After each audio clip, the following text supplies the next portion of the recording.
বিবি হইয়া আমি রাহমাতাল লিল আলামিনের মা হইব রে। আব্দুল্লাহ, কসম খাইলাম রে, রাহমাতাল লিল আলামিনের মা যখন হইতে পারলাম না, আর জীবনে কোনদিন বিবাহ বসবো না। আমার আল্লাহ বলেন, ও মরিয়ম, আমার বন্ধুর ভালোবাসায় চাইছিলি আমার বন্ধুর মা হইতি, মনে বড় আশা ছিল, হইতে পারলি না, তোর ভালোবাসা টুকুন আমি আল্লাহ কবুল করেছি। জোরে জোরে কন্যা সুবহানাল্লাহ।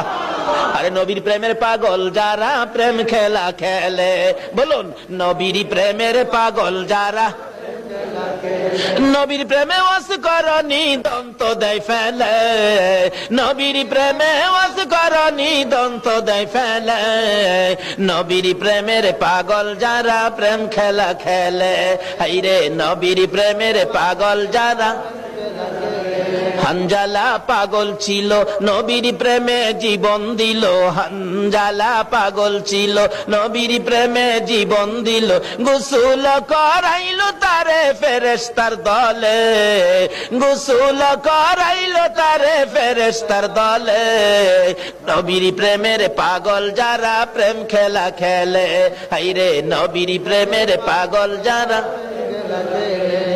বলতেছিলাম দয়ার নবী মায়ার নবীর প্রেম আর ভালোবাসায় কসম খাইলেন জীবনে আর কোনদিন বিবাহ বসবে না।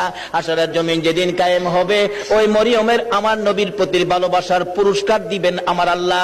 যদিও কালিমা পড়ে নাই, যদিও এই যুগে আসে নাই, যদিও মরিয়ম মুসলমান হইতে পারে নাই, শুধু ছিল গো আমার নবীর ভালোবাসা। আল্লাহু আকবার।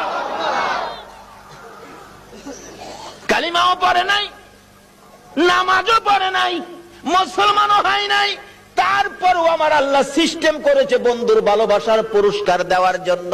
কিভাবে দিবে? হাসরের দিন বিচারের কূপ বসে আমার আল্লাহ ডাকবেন, ফেরেশতারা রে আমার মরিয়ম কই, মরিয়মকে জান্নাতে নিয়ে যাও, মরিয়মকে জান্নাতে নিয়ে যাও।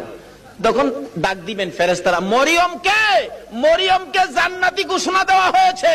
হাসরের ময়দানে কোটি কোটি মরিয়ম আয়েশা জড়ো হবে। ফেরেশতারা পড়বে বিপাকে, হারি কয় কি আল্লাহ আপনি কোন মরিয়মের কথা কইছেন? এখানে তো কোটি কোটি মরিয়ম হাজির হয়ে গেছে। আল্লাহ বলবেন, আরে না, এই মরিয়ম না তো, ঈসা নবীর মা মরিয়ম, কই দেখ।